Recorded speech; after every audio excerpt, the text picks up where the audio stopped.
There's a cold economic wind whipping through Hopetown these days.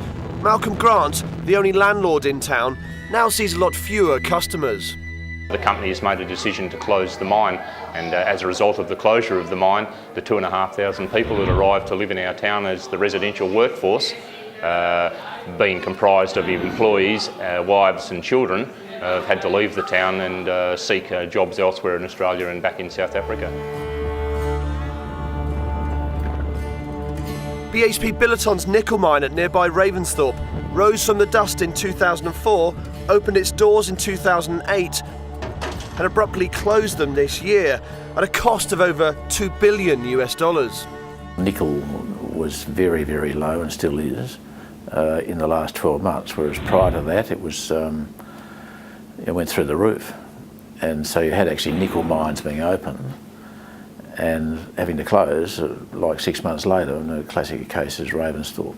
I think people are reconciled to the decision. I mean, very soon after there was quite a lot of anger.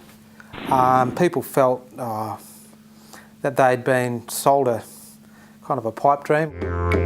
Mining is a $32 billion a year industry for Western Australia and one of the state's biggest. But the boom-bust cycles leave local economies at the mercy of global commodity prices. Well, some of these towns have seen a big influx in investment as the commodity prices have run up. So, in effect, are gold rush towns, even though they might not be in gold. So now the region is looking elsewhere for revenue, and the top contender is tourism. It's never going to make up for the economic loss of the withdrawal of BHP Billiton. Tourism won't be able to provide the same level of employment that mining company has provided. What it has got the opportunity to do is to capitalise on its natural assets, and the Fitzgerald River National Park is a fantastic asset. It's one of the 12 or 13 hotspots of biological diversity on the planet, and is a large draw card for a number of tourists coming to visit the national park. Tourism in Western Australia brings in $6 billion a year, generates 80,000 jobs and fuels regional economies. But it's a fraction of what mining generates. Yet there is a growing realisation that communities need to develop more sustainable industries alongside mining if they are to survive. If you're running a share portfolio, you don't just buy one single share and hope that you're going to hang in there. You're not. You buy a spread.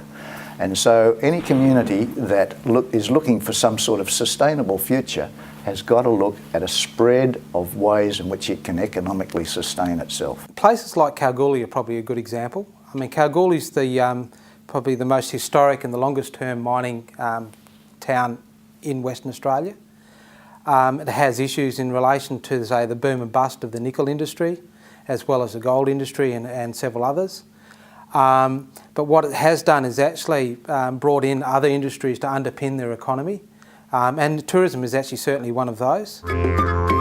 That's why Matt Cook now runs tours of Kalgoorlie's super pit.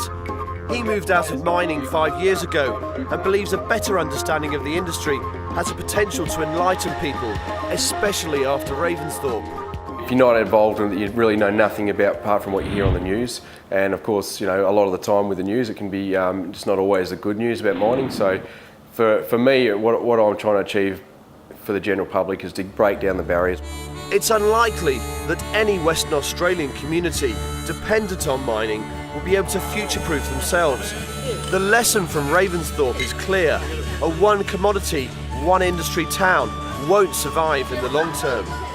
If there's enough planning in place before you have your ups and downs of the mining cycle, if you have a steady built industry in tourism, then when it goes up or it goes down, you're not going to really have too much of a problem. Mining operations are driven purely by world economics, and mining operations are also not sustainable. In terms of tourism, however, these landscapes and these values are potentially going to be here for the longer term.